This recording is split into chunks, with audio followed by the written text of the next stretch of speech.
What's up, guys? Today I want to talk about why you must avoid bottom feeders or people with a poverty consciousness. So in one of my last videos I remember talking about how when I was very broke and at one of the lower points in my life, I was making basically minimum wage doing landscaping for my brother-in-law, all while providing for a woman, and so I had to work 7 days a week just to barely scrape by.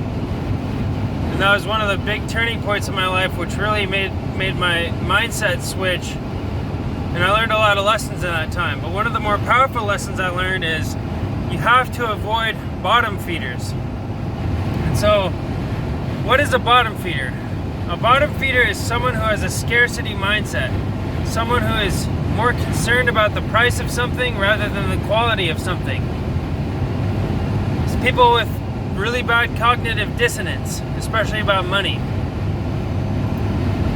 And so, when I was super broke back in those days, I used to go on Craigslist to try to find side jobs. I would post and offer my services, basically doing landscaping, because that's kind of what I knew how to do, and I felt comfortable with it, so that's the service I provided.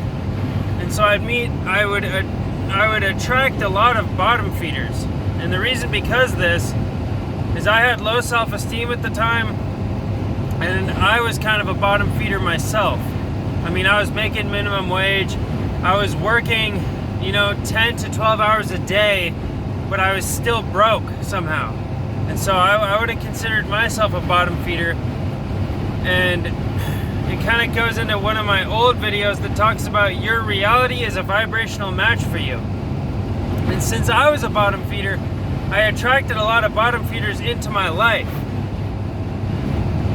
And the reason I'm telling you to avoid bottom feeders is because you want to avoid having a scarcity mindset. You want to avoid having a mindset where you're worried about the cost of everything, you think you can't afford anything, and your mindset is really just all about limits. It's all about I can't afford this, I can't do this, I can't do that.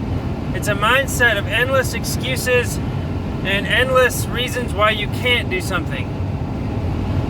And the other problem with bottom feeders or the people with the poverty or scarcity mindset is once you start talking about something bigger, once you start talking about the bigger picture or how you want to escape that mindset or that lifestyle, it's like crabs in a barrel. All they want to do is pull you down to their level. Because on a subconscious level, they realize and they know that they're all excuses and they're not pushing themselves, and they've really just settled for the lifestyle that they're living in. And so to, I guess, validate their own reality and their own mindset, they want to pull you down to that level. And a lot of times people aren't even aware of it.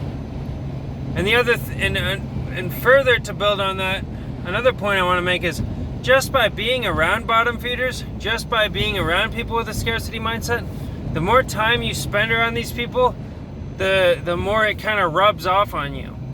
And that's why I'm telling you got to avoid these people. If you want to be successful, if you want to make changes in your life, unfortunately, as I've learned in my own experience, you leave most people behind. 99%, maybe not quite, but the vast majority of people you're not going to be able to call friend. The vast majority of people you're just going to want to avoid and not spend a lot of time around. That's kind of what I've had to do. Because I meet very, very few people that kind of share my mindset. Most people have cognitive dissonance about money. Take this for example. I'm talking to my boss about a coffee stand we're remodeling. We're talking about how the coffee stand brings in $2 million a year. And I'm like, wow, that's good money. My boss is like, yeah, but it's a lot of work. Well, no shit. Being poor is a lot of work too. I worked way harder than I do now for way less money back in the day. I was working 7 days a week, making minimum wage, and I don't know many people that worked as hard as I did. I was working pretty much 12 hours a day. Granted, it was very inefficient work, but still, I mean, working harder doesn't mean more money necessarily. And so it just goes to show that people have a lot of cognitive dissonance when it comes to money.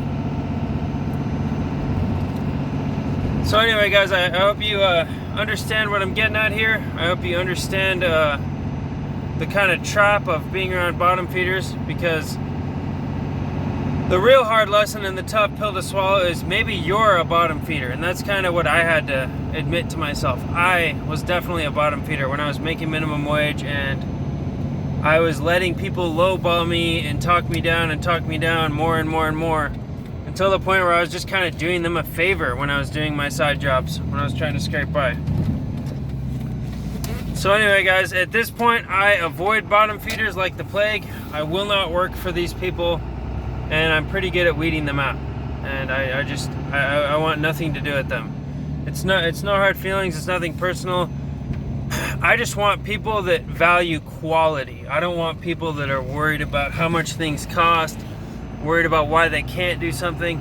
I'm worried about people. I want people in my life that are focused on quality relationships, quality fitness, quality food, quality mindset. Those are the people I want in my life. Those are the people I want to work for. Those are the people I want to provide a service for. And so that's why I like the idea of building custom doghouses, because broke people aren't looking for a custom doghouse. Broke people are going to be looking for something at Walmart. They're not looking for craftsmanship. And so anyway, guys, I hope you like this video. It's Monday out here. Just wanted to check in real quick. And I hope you have a great rest of your day. Talk to you soon.